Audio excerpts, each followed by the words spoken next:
Hello everyone, welcome back to our channel. I hope you are doing well in your preparation. So if you are preparing for the JEE Mains, JEE Advanced and NEET, then you are on the right place. So in today's lecture, we are discussing about some most important questions related to JEE Advanced. So grab your pens and notebook and let's get started.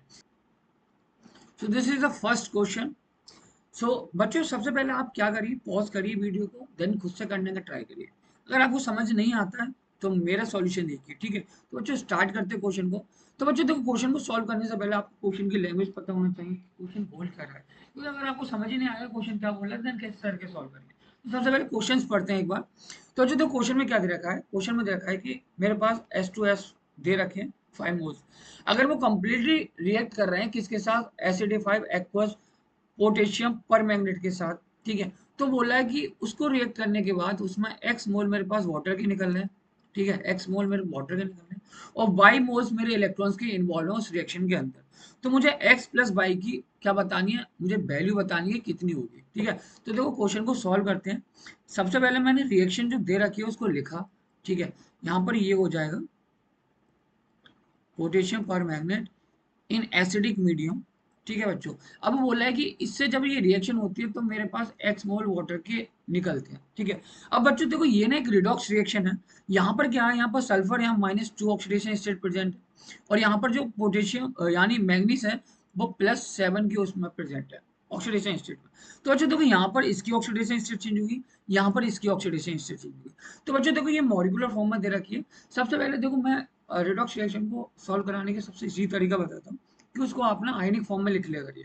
क्योंकि ionic form में जब आप लिखोगे ना तो बहुत easy हो जाती है सॉल्व करना, ठीक है। तो मैं इसको आयनिक फॉर्म में लिखता हूँ बच्चों। तो S2 माइनस प्लस, और मैं आयनिक फॉर्म में वो आयनिक स्पीसीज लेता हूँ जिसकी ऑक्सीडेशन स्टेट चेंज हो रही होती है, और मैं मीडियम को मेंशन करता हूँ कि वो एसिडिक मीडियम है या आप बेसिक मीडियम है, ठीक है ना बच्चों। तो यहाँ पर मैंने इस तरीके से लिखा है इसको, MnO4 minus in acidic medium, ठीक है ना बच्चों। तो देखो बच्चों, जब ये रिडॉक्स रिएक्शन होती है तो यहाँ पर जो सल्फर है 2 माइनस में दे रखा है, ये मेरे पास जीरो में कन्वर्ट हो जाता है, ठीक है ना। और यहाँ पर ये हो जाएगा, ये किस में जाएगा, ये जाएगा मेरे पास Mn2 प्लस में, ठीक है ना बच्चों। अब बच्चों मैं क्या करूंगा, अब देखो यहाँ पर इसका क्या हुआ है, इसका हुआ है मेरे पास क्या, ऑक्सीडेशन, ठीक है ना बच्चों। यहाँ पर इसका क्या हुआ है, ऑक्सीडेशन। इसका क्या हुआ है बच्चों, इसका हुआ है मेरे पास रिडक्शन, ठीक है ना, इसका हुआ है मेरे पास रिडक्शन। तो बच्चों देखो, इसको सॉल्व करने का तरीका मैंने आपको अपनी वीडियोस में पहले भी बता रखा है जब मैं इससे रिलेटेड क्वेश्चंस कराए हैं, ठीक है। कि आपने इसको ऑक्सीडेशन हाफ और रिडक्शन हाफ दो हाफ में तोड़ ले करिए, देन एट द एंड आप उसको ऐड कर दीजिए, आपके पास एक बैलेंस रिडॉक्स रिएक्शन आ जाएगी, ठीक है ना। तो बच्चों मैं यही करता हूँ, इसको दो हाफ में तोड़ता हूँ, ठीक है। तो मैंने क्या करा, मैंने सबसे पहले ले लिया ऑक्सीडेशन हाफ। क्या ले लिया बच्चों, मैंने ऑक्सीडेशन हाफ ले लिया पहले। अब ऑक्सीडेशन हाफ में वो स्पीशीज लूंगा जिसका ऑक्सीडेशन हुआ। यहाँ पर सल्फर 2 माइनस किस में गया, वो गया सल्फर 0 में, प्लस यहाँ पर चार्ज बैलेंस कर दिया, एटम बैलेंस है, चार्ज बैलेंस करने के लिए मैंने यहाँ 2 इलेक्ट्रॉन्स लिख दिया, ठीक है। ये अब मेरे पास ये बैलेंस हो गया, ये ऑक्सीडेशन हाफ जो होता है वो मेरे पास बैलेंस हो गया। अब मैं लिखने जाता हूँ रिडक्शन हाफ, ठीक है ना बच्चों। तो यहाँ पर मैंने लिखा रिडक्शन हाफ। रिडक्शन हाफ में मैं वो स्पीसीज लूंगा जिसका रिडक्शन हुआ है। तो MnO4 माइनस से मेरे पास ये कहाँ जा रहा है, ये जा रहा है बच्चों मेरे पास Mn2 प्लस में। तो देखो बच्चों, यहाँ पर मेरे पास Mn एक है, यहाँ मेरे पास Mn एक है। तो यहाँ पर मेरे पास ऑक्सीजन 4 है, तो यहाँ बैलेंस करने के लिए मैं यहाँ 4s2 ऐड कर देता हूँ, ठीक है ना बच्चों। अगर जब मैंने यहाँ 4s2 मैंने पास ऐड किए मैंने यहाँ पर, तो यहाँ पर मेरे पास क्या करने पड़ेगा, 8H प्लस मेरे पास यहाँ ऐड करने पड़ेंगे, ठीक है। अब यहाँ पर एटम्स बैलेंस हो गए, अब मेरे को क्या बैलेंस करना है, मेरे को चार्ज बैलेंस करना है। तो बच्चों यहाँ पर देखो, यहाँ पर नेट प्लस के 7 चार्ज है, यहाँ पर देखो कि नेट प्लस के 2 चार्ज है। तो यहाँ बैलेंस करने के लिए मेरे को यहाँ क्या करना पड़ेगा, यहाँ मेरे पास 5 इलेक्ट्रॉन्स ऐड करने पड़ेंगे। तो बच्चों यहाँ पर और रिडक्शन हाफ में मेरे पास एटम भी बैलेंस होगा, यहाँ मेरे पास चार्ज भी बैलेंस हो गया। अब देखो, जब मैं ओवरऑल रिडॉक्स रिएक्शन लिखने जाता हूँ तो उसमें मेरे पास इलेक्ट्रॉन इन्वॉल्व नहीं होने चाहिए। तो बच्चों इलेक्ट्रॉन को मेरे को कैंसिल करने के लिए यहाँ पर 2 से मल्टीप्लाई करना पड़ेगा, यहाँ मेरे पास बच्चों यहाँ 5 से मल्टीप्लाई करनी पड़ेगी, ठीक है ना। तो अब जब मैं ओवरऑल ओवरऑल अगर जब मैं रिडॉक्स रिएक्शन लिखूंगा, ठीक है, रिडॉक्स जब मैं रिएक्शन लिखूंगा, ठीक है, तो यहाँ पर मैं इन दोनों को ऐड करना पड़ेगा। जब मैं इसको ऐड करूंगा तो इलेक्ट्रॉन ऑटोमेटिकली मेरे पास कैंसिल हो जाएंगे। तो देखो मैं क्या लिखूंगा, मैं मेरी ओवरऑल रिएक्शन बनेगी 2MnO4 minus plus 16H plus, ठीक है, प्लस के क्या हो जाएंगे 5S2 माइनस, देन यहाँ से मेरे पास क्या हो जाएंगे 5S, ठीक है ना। अब यहाँ पर क्या हो जाएगा मेरे पास 2Mn2 प्लस, प्लस मेरे पास क्या हो जाएंगे 8S2 हो जाएंगे मेरे पास, ठीक है ना बच्चों। तो देखो ये मेरे पास एक रिडॉक्स रिएक्शन आ गई जो कि बैलेंस रिडॉक्स रिएक्शन है, ठीक है। तो देखो बच्चों यहाँ पर मेरे पास हमें ये चीज पता चल गई कि नंबर ऑफ जो इलेक्ट्रॉन्स हैं, ठीक है, जो इन्वॉल्व हैं रिडॉक्स रिएक्शन में, involve in redox reaction, in redox reaction, वो कितने आए, ठीक है, वो मेरे पास 10 इलेक्ट्रॉन्स आए, ठीक है। और दूसरी चीज मेरे पास क्या है, अब देखो यहाँ पर मेरे पास ये बैलेंस हो गई है, ठीक है, ये मेरे पास ओवरऑल रिडॉक्स रिएक्शन और ये बैलेंस्ड है, ठीक है ना। मेरे पास ये बैलेंस रिडॉक्स रिएक्शन है। तो यहाँ पर देखिए, यहाँ पर नंबर ऑफ मेरे पास वाटर मोल्स कितने निकले, number of moles of water जो आए मेरे इसमें वो कितने थे, 8 मोल्स आए, ठीक है। जो 8 मोल्स आ गए, अब देखो यही मेरे पास क्या रखा था, ये मेरे पास बाई था, ये मेरे पास एक्स था। मुझसे पूछा था एक्स प्लस बाई की वैल्यू क्या होगी, ठीक है ना बच्चों। तो देखो एक्स की वैल्यू मेरे पास कितनी आ गई 8, बाई की वैल्यू मेरे पास कितनी आ गई 10, तो मेरे पास इसका आंसर कितना हो जाएगा 18। देखो बच्चों यही मुझसे क्वेश्चन में पूछ रखा था कि मेरे पास क्या, मुझे क्या बतानी थी, मुझे बताने की एक्स प्लस वाई की वैल्यू क्या होगी, जिसमें कि मेरे पास नंबर ऑफ वाटर मोल्स कितने थे एक्स थे, जो नंबर ऑफ इलेक्ट्रॉन जो इन्वॉल्व हो रहे हैं मेरे पास रिएक्शन में वो था वाई। तो मेरे पास एक्स प्लस वाई की वैल्यू कितनी आएगी 18, ठीक है ना। तो इस क्वेश्चन का आंसर क्या हो जाएगा बच्चों 18 मेरे पास आंसर हो जाएगा इस क्वेश्चन का। आई होप बच्चों आपको ये क्वेश्चन समझ में आया होगा, ठीक है। तो अपना नेक्स्ट क्वेश्चन करते हैं। तो देखो बच्चों इस क्वेश्चन में क्या दे रखा है, ठीक है, इस क्वेश्चन में ये रखा है कि the stoichiometry reaction of 516 gram of dimethyl dichlorosilane with water result in the tetrameric cyclic product X, और उसकी जो परसेंटेज यील्ड दे रखी है वो दे रखी है 75%। अब वो बोला है कि जो प्रोडक्ट मेरे पास एक्स फॉर्म होगा मुझे उसका वेट बताना है कितना होगा, ठीक है। तो जो देखो रिएक्शन किस तरीके से हुई होगी वो, सबसे पहले देखो ये मेरे पास दे रखा है डाइक्लोरो, ठीक है, डाई मिथाइल सिलीन जो दे रखा है मेरे पास, जब मैं उसकी रिएक्शन करा देता हूँ वाटर के साथ, ठीक है, तो हुआ क्या होगा, देखो यहाँ पर ये Cl और ये Cl रिप्लेस हुए होंगे OH साइन से। तो देखो रिएक्शन किस तरीके से हुई होगी, वो रिएक्शन इस तरीके से हुई होगी, ठीक है। अब यहाँ पर ना इसके क्या होंगे, दो मॉलिक्यूल बने होंगे, ठीक है, दो मॉलिक्यूल इसके फॉर्म्ड हुए होंगे। अब यहाँ से क्या हुआ होगा, इन दोनों के बीच में कंडेंसेशन रिएक्शन हुई होगी, यानी कि वाटर रिमूव हुआ होगा यहाँ पर, ठीक है, इस तरीके से। जब यहाँ से यहाँ वाटर रिमूव हुआ होगा, ठीक है, -2s2, देन मेरे पास एक साइक्लिक प्रोडक्ट बनेगा, ठीक है, यहाँ से मेरे पास बना ये साइक्लिक प्रोडक्ट,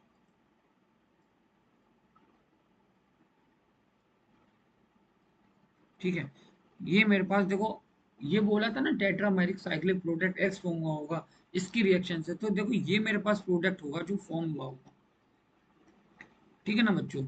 ये एक्स जो क्वेश्चन में बोल रखा है। तो बच्चों देखो सिंपल वे में जब मैं रिएक्शन लिखूं, बैलेंस रिएक्शन लिखूंगा, तो मैं किस तरीके से लिखूंगा, यहाँ मेरे पास इस तरीके से हो जाएगा डाई मिथाइल डाई क्लोरो सिलेन, इसकी जब रिएक्शन में कराता हूँ वाटर के साथ, ठीक है, तो यहाँ पर तो प्रोडक्ट क्या फॉर्म होगा CH3SI, CH3O,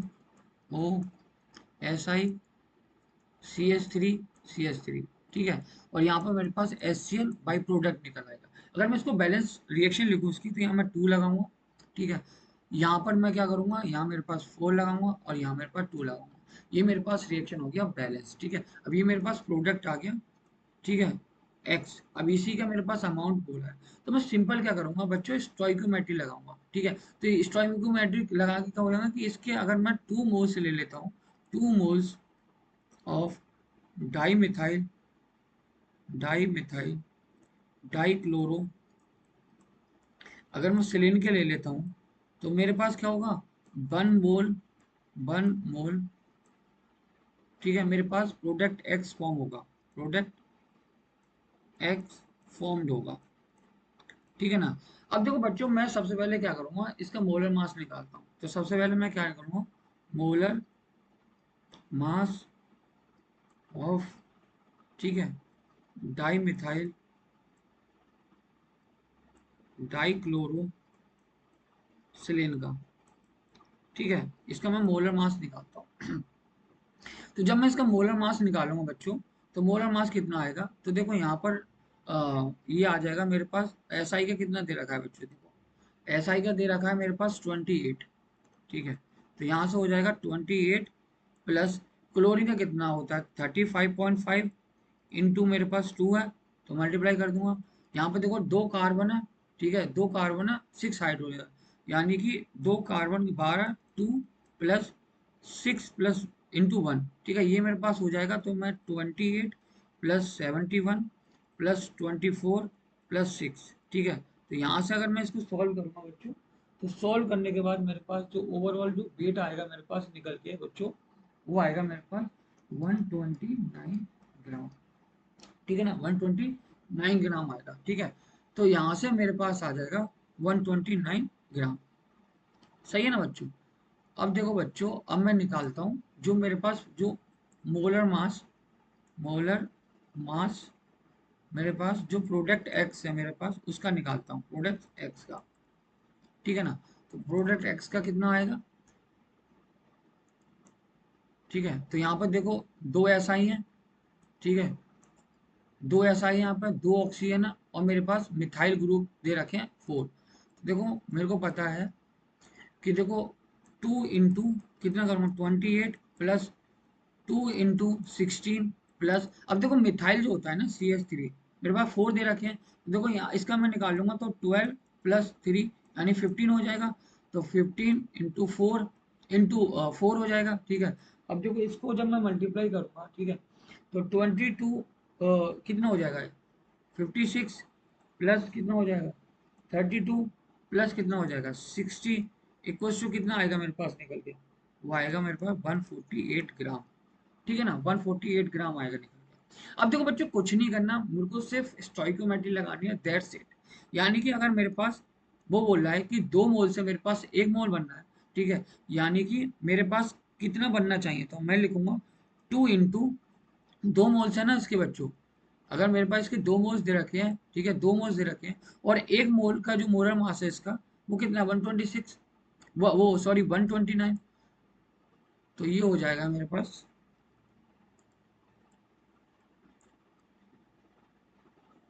यानी कि अगर मेरे पास इतना ग्राम मेरे पास, अगर मेरे पास रिएक्टेंट होगा, ठीक है, रिएक्टेंट होगा, ठीक है, तो वो कितना देगा, वो मेरे पास देगा 148 ग्राम मेरे पास प्रोडक्ट, मेरे पास एक्स देगा, ठीक है ना, ये बात।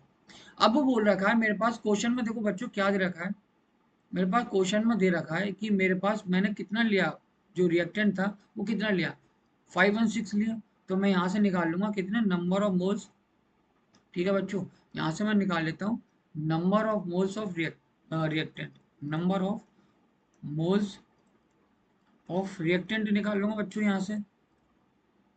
वो कितना आ जाएगा, गिवन मास कितना है 516, डिवाइडेड बाई कितना करूंगा, कितना आया था मेरे पास उसका मोलर मास 129 आया था, ठीक है, 129 आया था। अब मैं इसको डिवाइड करता हूँ बच्चों, यानी कि 516 को जब डिवाइड करता हूँ 129 से, तो मेरे पास इसके कितने मोल्स आते हैं, इसके आते हैं मेरे पास 4 मोल्स, ठीक है। तो देखो यहाँ से मेरे पास 2 मोल से मेरे पास कितना बनना था, इसका 1 मोल बनना था, तो इसके 4 मोल से कितने बनेंगे 2 मोल्स बनेंगे, यानी कि 4 इंटू 129 ग्राम मेरे पास ऑफ रिएक्टेंट होगा, रिएक्टेंट होगा, ठीक है। तो देखो इसको ऐसे लिख लेता हूँ बच्चों, ऐसे बताता हूँ आपको, ठीक है।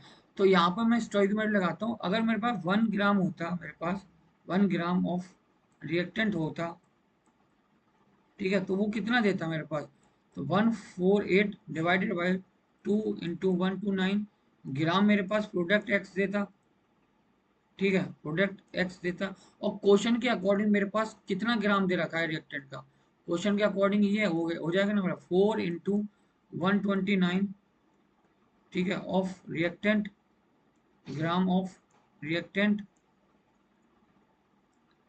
इक्वल्स टू कितना आएगा 148 divided by 2 × 129 divide multiply by 4 129। अब देखो ये कट जाएगा यहाँ से 2 टाइम्स, ग्राम ऑफ प्रोडक्ट मिल जाएगा मेरे पास, प्रोडक्ट एक्स मिल जाएगा। ठीक है, तो यहाँ से कितना आया निकल के, यहाँ से निकल के आएगा मेरे पास, तो अगर मैं इसको मल्टीप्लाई करता हूँ बच्चों 2 से, तो ये आएगा मेरे पास 296 ग्राम ऑफ प्रोडक्ट एक्स। यानी कि मेरे पास प्रोडक्ट जो बनना चाहिए था ना, वो इतना बनना चाहिए था मेरे पास प्रोडक्ट। ठीक है ना बच्चों, बनना कितना चाहिए था, इतना बनना चाहिए था। ठीक है ना। तो मुझसे पूछा है कि अगर उसकी जो यील्ड दे रखी है, देखो क्वेश्चन में क्या दे रखा है कि उसकी 75% यील्ड है मेरे पास। ठीक है ना, 75% अगर यील्ड है तो मेरे पास कितना बना होगा वो। तो देखो इफ, ठीक है, if 75% yield is given, yield is given, ठीक है, तो मेरे पास किस तरीके से आ जाएगा। तो देखो यील्ड कैसे निकालते हैं, परसेंटेज यील्ड,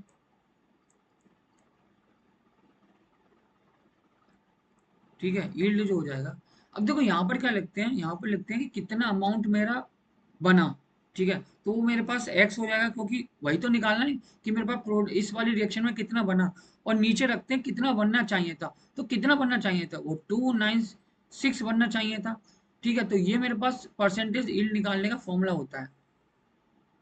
ठीक है, ये होता है। तो ये क्या हो जाएगा मेरे पास, इस तरीके से लिख दूंगा। तो यहाँ पर मेरे पास परसेंटेज यील्ड कितनी दे रखी है, वो दे रखी है 75%। तो इस तरीके से मैं लिख सकता हूँ इसको, इक्वल टू क्या हो जाएगा एक्स अपॉन 296। ठीक है ना बच्चों, ये हो जाएगा। तो यहाँ से मैं क्या करूँगा, ठीक है,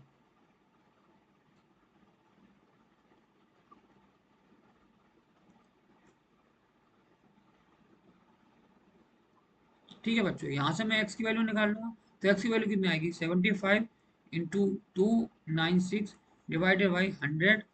तो अगर मैं इसको कैलकुलेट करूंगा तो कितना आएगा 75 इंटू 296 डिवाइडेड बाई कितना 100 से करूंगा, तो ये मेरे पास आ जाएगा 222 ग्राम मेरे पास।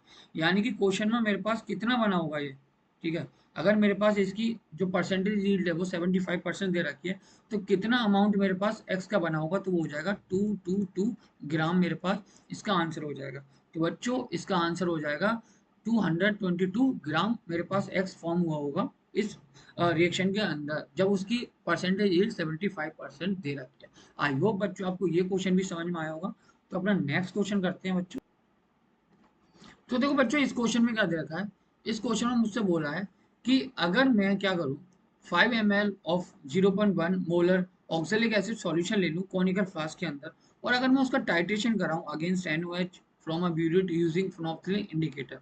तो बोला है the volume of the NaOH required for the appearance of permanent faint pink colour is tabulated below the 5 experiment. ये एक्सपेरिमेंट किए गए हैं, नंबर ऑफ एक्सपेरिमेंट है, और उसके करस्पॉन्डिंग जो वॉल्यूम मेरे पास NaOH का यूज हुआ है वो दे रखा है।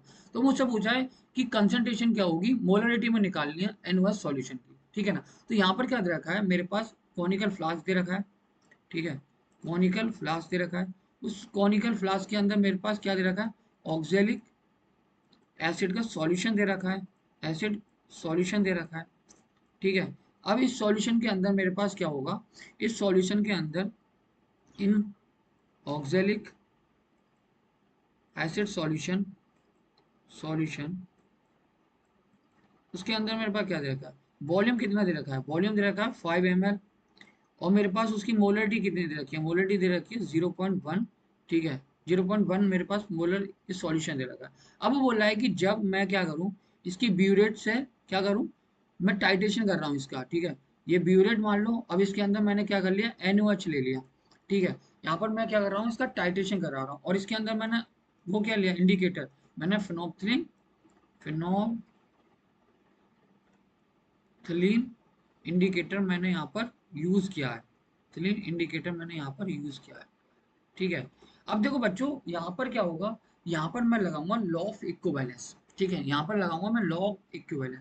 तो देखो बच्चों, जब ये रिएक्शन हो रही होगी, जब टाइट्रेशन हो रहा होगा, टाइट्रेशन में क्या होगा, ये बोल रहा है कि देखो परमानेंट फेंट पिंक कलर मेरे पास, ठीक है, जो अपीयरेंस हो रहा है उसकी करस्पॉन्डिंग जो मेरे पास वॉल्यूम आया है NOH का, वो ये दे रखा है। ठीक है, तो यहाँ पर क्या होगा, ये मेरे एंड पॉइंट को बता रहा है कि अगर मेरे पास पिंक कलर वहां पर आया होगा, पिंक कलर, ठीक है, तो वहां पर क्या होगी, एंड पॉइंट आया होगा। ठीक है, एंड पॉइंट।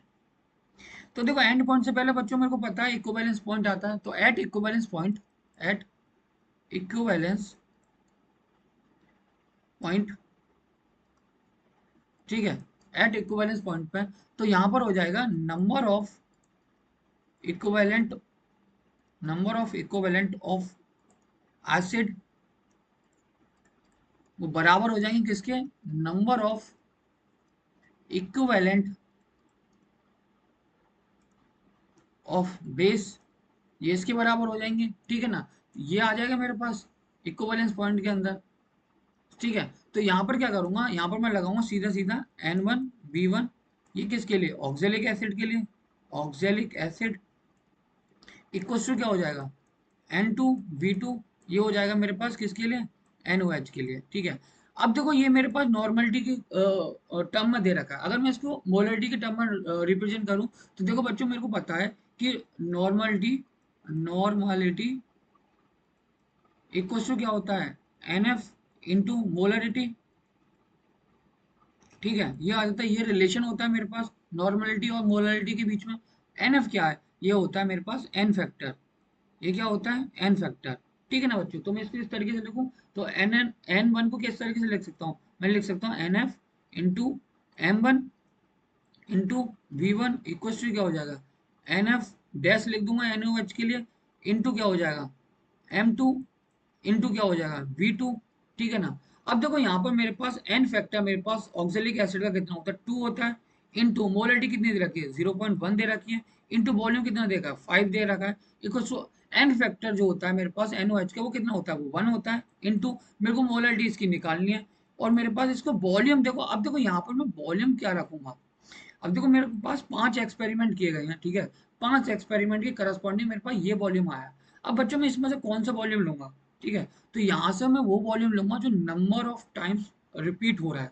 ठीक है, तो यहाँ पर देखो 3 4 और 5 में मेरे पास 9 ml यूज हो रहा है, तो यही मेरे पास आइडियल वॉल्यूम होगा जो मैं यूज करूंगा इस रिएक्शन के अंदर। ठीक है, तो मेरे पास यहाँ पर N2 की वैल्यू, वो B2 की वैल्यू क्या रखूंगा, मैं 9 रखूंगा। ठीक है ना बच्चों, तो यहाँ से मेरे पास निकल के आ जाएगी M2। ठीक है, M2 आ जाएगा मेरे पास, निकल के कितना आ जाएगा, 2। अब देखो इसकी मल्टीप्लाई करूंगा तो ये आ जाएगा मेरे पास, यहाँ पर अगर इसकी मल्टीप्लाई करूंगा 10 आ जाएगा, 10 इंटू 0.1 डिवाइडेड बाई 9। ठीक है, तो यहाँ से मेरे पास M2 क्या आ जाएगा, M2 आ जाएगा मेरे पास बच्चों, यहाँ से M2 आ जाएगा 1/9। ठीक है, अगर जब मैं इसको सॉल्व करूंगा तो M2 इक्वल टू कितना आ जाएगा, 0.11, ये मेरे पास आ जाएगी। यानी कि मेरे पास क्वेश्चन में पूछी थी कि मेरे पास मोलरिटी क्या होगी, मोलरिटी क्या होगी ऑफ NOH, वो मेरे पास आ जाएगी निकल के कितनी, वो आ जाएगी 0.11 मोलर मेरे पास। तो इसका आंसर क्या हो जाएगा, इसका आंसर हो जाएगा 0.11 मोलर, मेरे पास मोलरिटी आएगी NOH सॉल्यूशन की। ठीक है, जब मैं टाइट्रेट कर रहा हूँ उसको ऑक्जेलिक एसिड को NOH के साथ। ठीक है ना, आई होप बच्चों आपको ये क्वेश्चन भी समझ में आया होगा। तो देखो बच्चों इस क्वेश्चन में क्या दे रखा है, इस क्वेश्चन में दे रखा है कि मेरे पास एक कंपाउंड है H2X, जिसका मोलर वेट दे रखा है 80 ग्राम। ठीक है, अब वो मुझसे पूछ रहा है कि जब मैंने इसको सॉल्वेंट के अंदर डिसॉल्व किया, जिस सॉल्वेंट की मेरे पास क्या है, डेंसिटी दे रखी है 0.4 ग्राम पर ml, और बोल रखा है कि कोई भी वॉल्यूम में चेंज नहीं आया। ठीक है, और दे रखा है मेरे पास कि वो जो सॉल्यूशन बना, उस सॉल्यूशन की मोलरिटी दे रखी है 3.2 मोलर सॉल्यूशन दे रखा है। तो मुझसे पूछा उसकी मोलालिटी क्या होगी। तो देखो बच्चों मैं आपको क्वेश्चन समझाता हूँ कि क्वेश्चन बोल क्या रहा है। क्वेश्चन में बोला है कि मेरे पास कोई H2X मेरे पास कोई कंपाउंड था। ठीक है, जब मैंने उसको सॉल्वेंट के अंदर डाला, ठीक है, सॉल्वेंट के अंदर जब मैंने इसको डिसॉल्व किया, तो मेरे पास सॉल्यूशन बना होगा। ठीक है, सॉल्यूशन बना होगा, और दे रखा है मेरे पास जो डेंसिटी है, मेरे पास डेंसिटी ऑफ सॉल्वेंट दे रखी है, मेरे पास डेंसिटी ऑफ सॉल्वेंट दे रखी है, वो इक्वल टू कितना, 0.4, ठीक है, ग्राम पर ml। ठीक है। और बच्चों मेरे पास क्या दे रखी है, मोलरिटी दे रखी है, मोलरिटी दे रखी है मेरे पास, वो कितनी है, वो दे रखी है मेरे पास 3.2 मोलर दे रखा है, ठीक है। और मुझसे पूछा है बच्चों कि मोलालिटी क्या होगी, क्या पूछा है बच्चों, मोलालिटी मुझसे पूछे कितनी होगी। तो देखो बच्चों मैं इसको इस तरीके से लिख सकता हूँ, क्वेश्चन के अकॉर्डिंग क्या हो जाएगा, अगर मेरे पास इसकी मोलारिटी जो है, मोलरिटी इक्वल टू 3.2 दे रखी है मोलर, तो देखो इसका कहने का मतलब क्या है, इसका कहने का मतलब है कि जब मैं 1000 ml मेरे पास वॉल्यूम होगा, वॉल्यूम ऑफ सॉल्यूशन होगा मेरे पास, ठीक है, वो कंटेन करेगा क्या, वो कंटेन करेगा मेरे पास 3.2 मोल्स ऑफ सॉल्यूट, ठीक है। अगर वो सॉल्यूट, और सॉल्यूट कौन सा है यहाँ पर, H2X है मेरे पास, ठीक है ना बच्चों। तो यहाँ से बच्चों मैं क्या करूँगा, मैं यहाँ से मास निकाल सकता हूँ, मास ऑफ सॉल्वेंट निकाल सकता हूँ। वो कितना हो जाएगा, वो हो जाएगा मेरे पास डेंसिटी इनटू वॉल्यूम आ जाएगा मेरे पास, डेंसिटी इनटू वॉल्यूम। डेंसिटी कितनी दे रखी है, 0.4 ग्राम पर एम एल, इंटू वॉल्यूम कितना है मेरे पास 1000 ml हो जाएगा, इससे कैंसिल आउट हो जाएगा, तो मेरे पास कितना आएगा 400 ग्राम आ जाएगा मेरे पास सॉल्वेंट का जो मास है, ठीक है।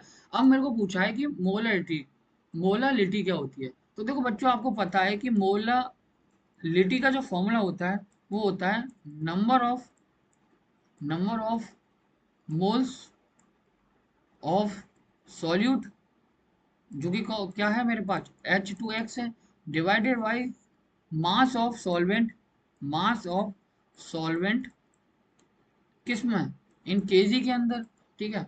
तो इसको मैं अब देखो नंबर ऑफ मोल्स सॉल्यूट के मेरे पास कितने आए निकल के, वो मेरे पास आए कितने 3.2 मोल्स, ठीक है, कितना है 3.2 मोल्स। तो मैं यहाँ पुट कर दूंगा सीधे, तो यहाँ पर मैंने इसको लिखा 3.2, ठीक है, मोल्स है। मास कितना है सॉल्वेंट का, वो आया था मेरे पास 400 ग्राम। और अगर मैंने को इसको केजी में कन्वर्ट करना है तो 1000 से मैं क्या करूंगा, डिवाइड करूंगा, तो वो ये ऊपर आ जाएगा, ठीक है। तो यहाँ से क्या हो जाएगा, टू जीरो कट गए, अब मैं इसको क्या 32/4 लिख सकता हूँ, तो यहाँ से मेरे पास आ जाएगा 8, ठीक है। तो 8 मोलर मेरे पास सॉल्यूशन बन जाएगा, यानी कि मुझसे मोलरिटी पूछी थी, तो मोलरिटी मेरे पास कितनी निकल के आ जाएगी, तो मोलरिटी मेरे से जो पूछी थी वो आ जाएगी मेरे पास निकल के, कितनी मोलरिटी आ जाएगी मेरे पास 8 मोलर, 8 मोलर, ठीक है। ये मेरे पास आंसर आ जाएगा इस क्वेश्चन का। आई होप बच्चों आपको ये क्वेश्चन भी समझ में आया होगा।